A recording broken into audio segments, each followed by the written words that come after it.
when it comes to making major life decisions, especially about who our partner is or who we trust with our hearts. We like to think we are in the driver's seat. We believe we have a checklist of logic that guides us. Yet, when you ask your friends why they chose a certain person, most will say they do not really know. They might shrug and say, "It just felt right," or "something about them drew me in." Maybe they mention a smile, a sense of humor, or a shared worldview. But beneath those surface reasons lies a vast ocean of unconscious processing. The father of psychoanalysis, Sigmund Freud, famously suggested that about 90% of our behaviors, decisions, and feelings come from the unconscious mind.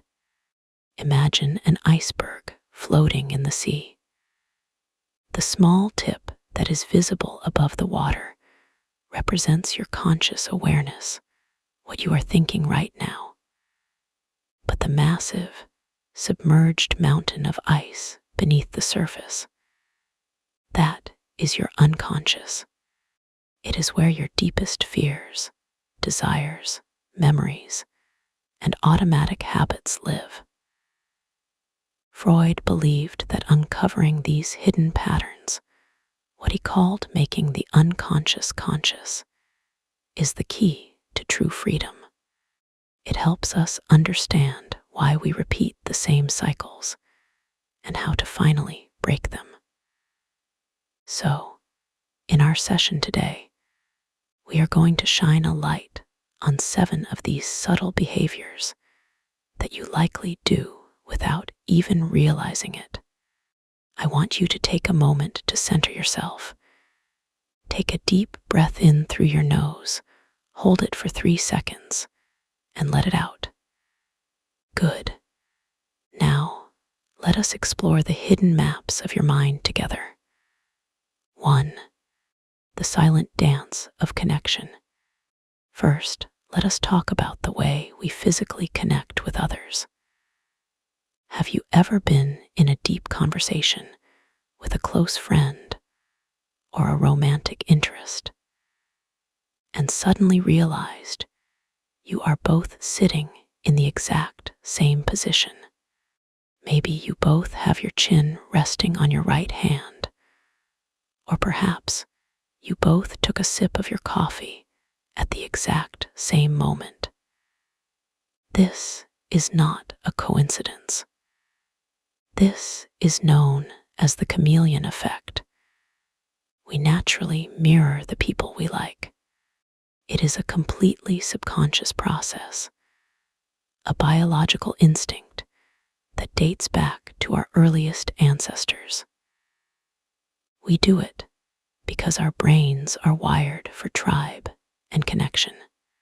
When we like or empathize with someone, specialized cells in our brain called mirror neurons begin to fire.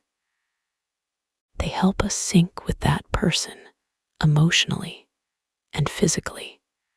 It is your brain's way of saying, "I am safe with you," or "I am like you." This mirroring creates a bridge of empathy.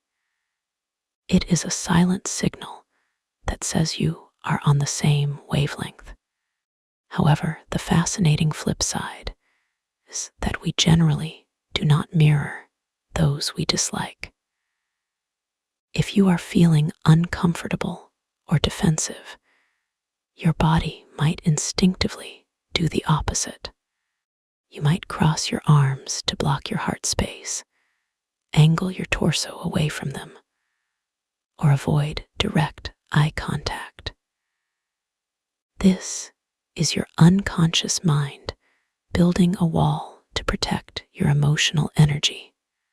So the next time you are chatting with someone, observe your body. Are you leaning in? Are you matching their tone? That is your unconscious trying to build a bond of trust before you have even spoken a word of agreement. the blink of an eye judgment. Now let us move to something a bit more daunting, the speed of judgment. We often hear the phrase, "Don't judge a book by its cover." But biologically, we are programmed to do exactly that. Research indicates that it takes only 1/10 of a second to form a first impression. That is faster than a heartbeat. A study conducted by psychologists Janine Willis and Alexander Todorov at Princeton University revealed just how rapid this process is.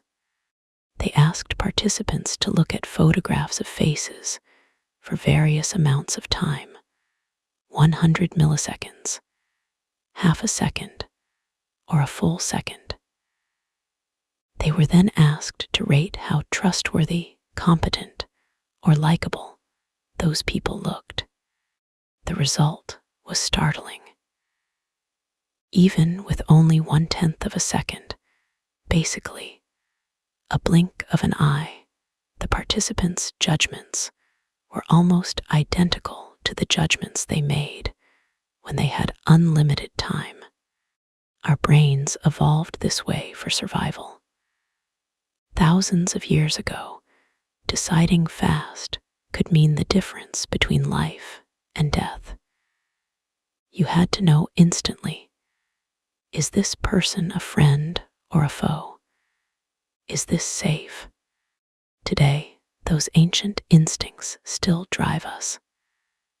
They operate when we walk into a job interview, when we go on a first date, or even when we are scrolling through social media profiles. Knowing this allows us to be kinder to ourselves and others. We can fight our own biases. Whenever you catch yourself labeling someone too quickly, try to engage your conscious mind. Pause and say to yourself, they might not be like that. Let me give them the benefit of the doubt. It is a small act of awareness that helps you see the human being, not just the snapshot. 3. The comfort of confirmation.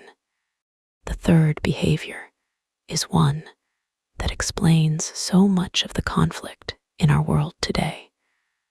Confirmation bias. Our brains are absolute pattern-seeking machines. From the time we are children, we learn by connecting dots. We learn that fire is hot, that smiles mean safety, and that crying brings help. This pattern seeking keeps us safe, but it also creates a filter bubble around our perception.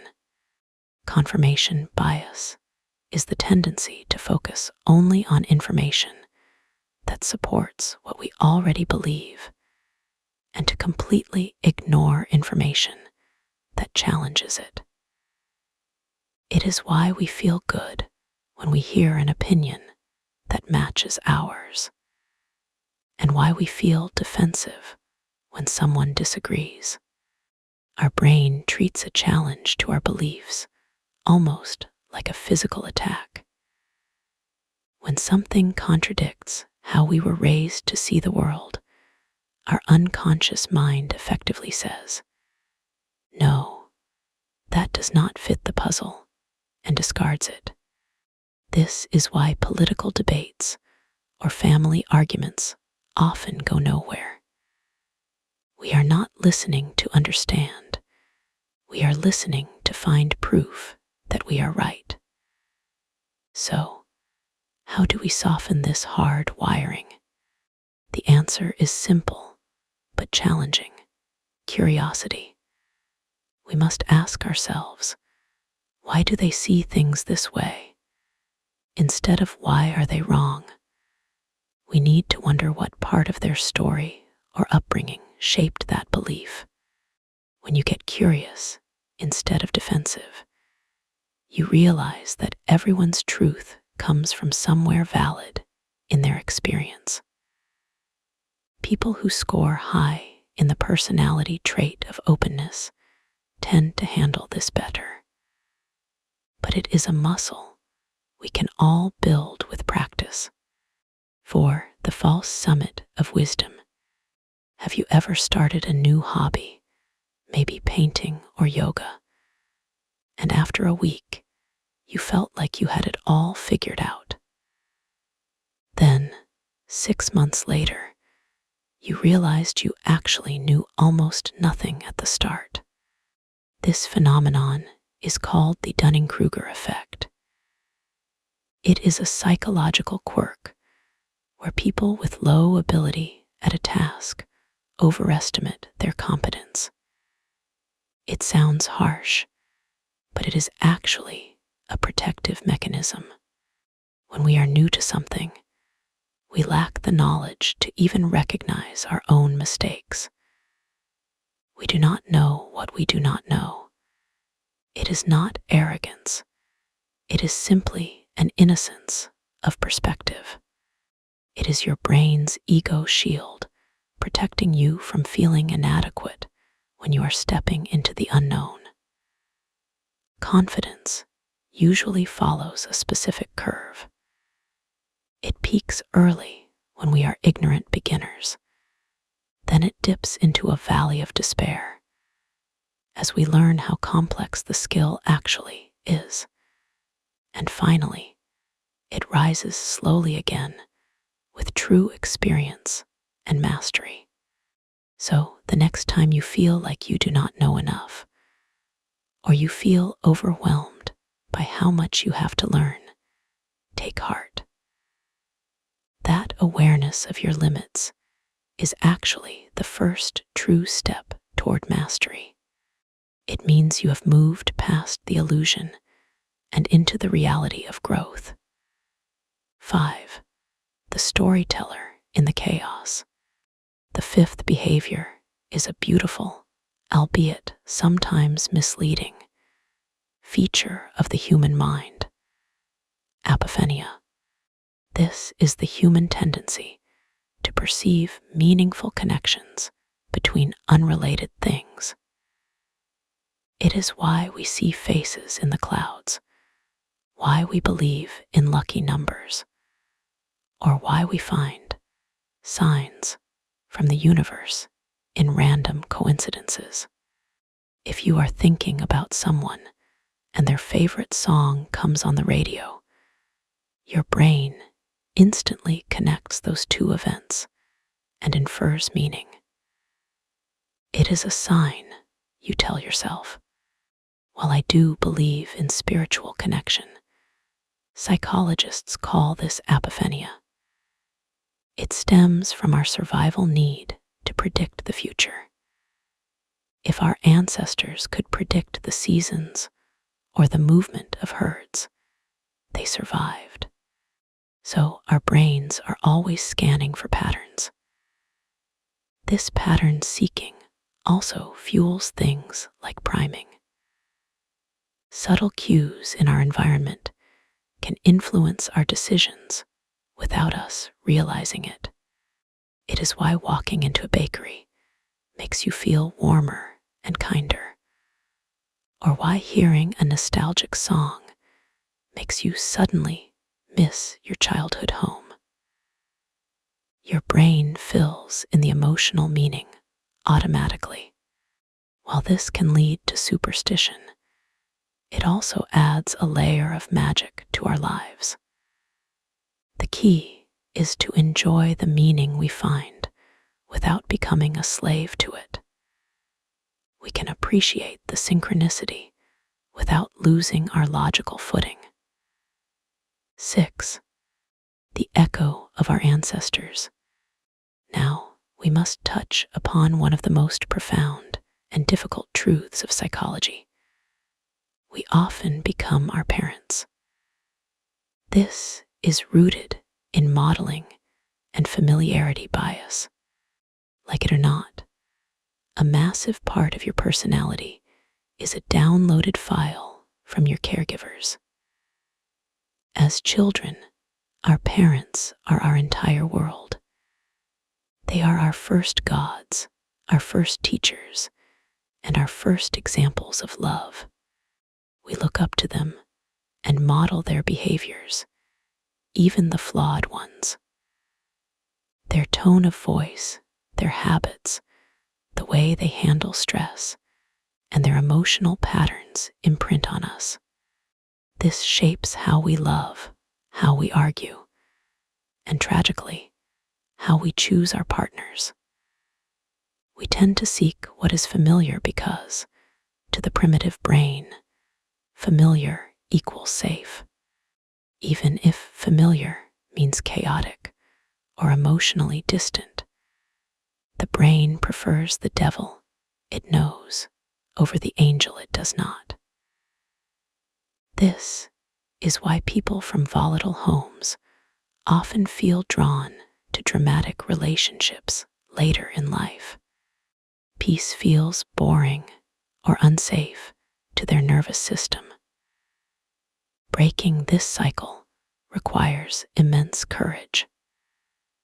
One of the best ways to heal is to consciously befriend or date people who come from emotionally healthier backgrounds. This helps you experience a new baseline. It allows you to see, through contrast, what peace and healthy communication actually look like. You can rewrite the script, but first, you must read the one that was written for you. 7. The mirror of friendship. Finally, the seventh sign is about your circle of influence.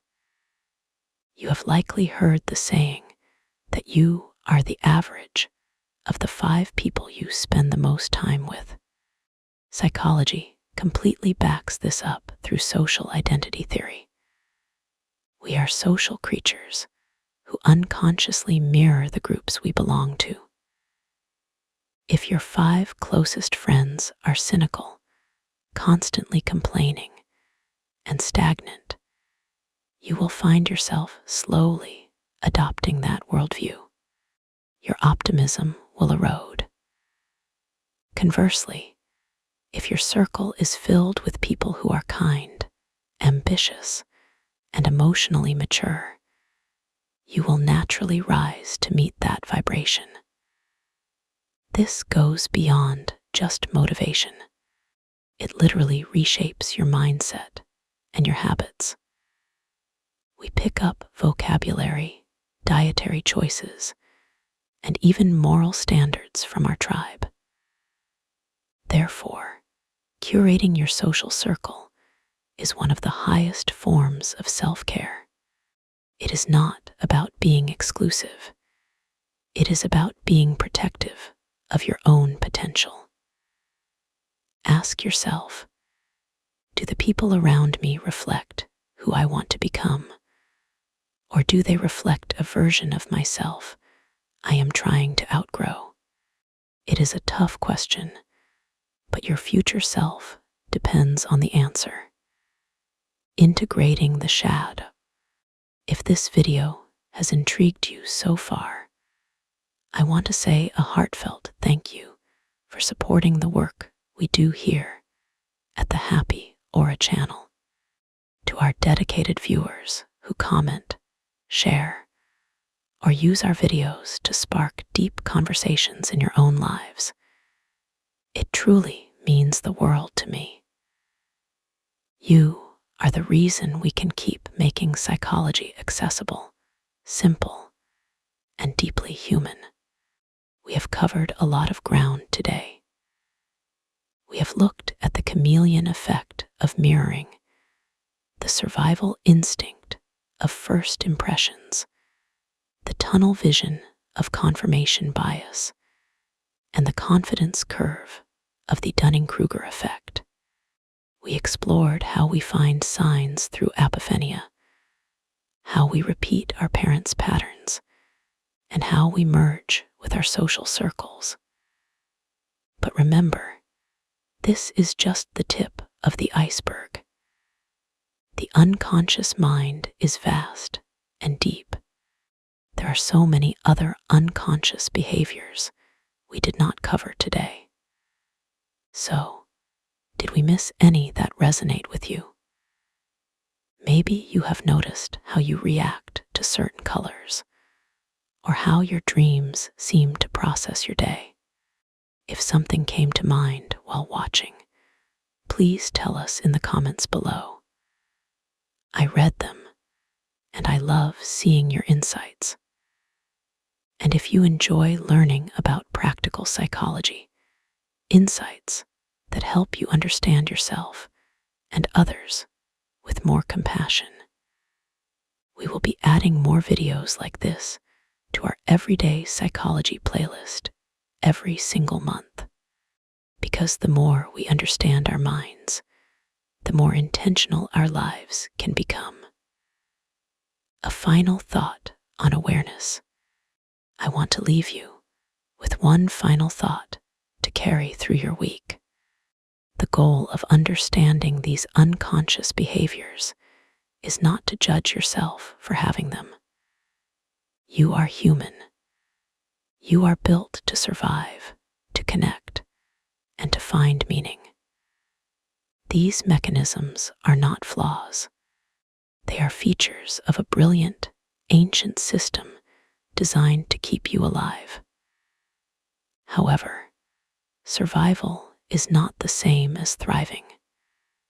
To thrive, we must take the steering wheel back from the autopilot. When you feel that instant judgment arise, pause and choose curiosity. When you feel the pull to repeat a toxic relationship pattern, pause and choose healing. When you feel the fear of being a beginner, pause and choose the joy of learning. You have the power to reshape your neural pathways. It takes time, it takes patience, and it takes a lot of love. But every time you make the unconscious conscious, you are waking up a little bit more to the beautiful, authentic reality of who you really are. You are not just a collection of reflexes and habits. You are a conscious creator of your own life.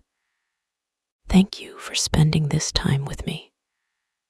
I hope you feel a little more seen, a little more understood, and a lot more empowered. Drink some water, step outside to see the sky, and be gentle with yourself today.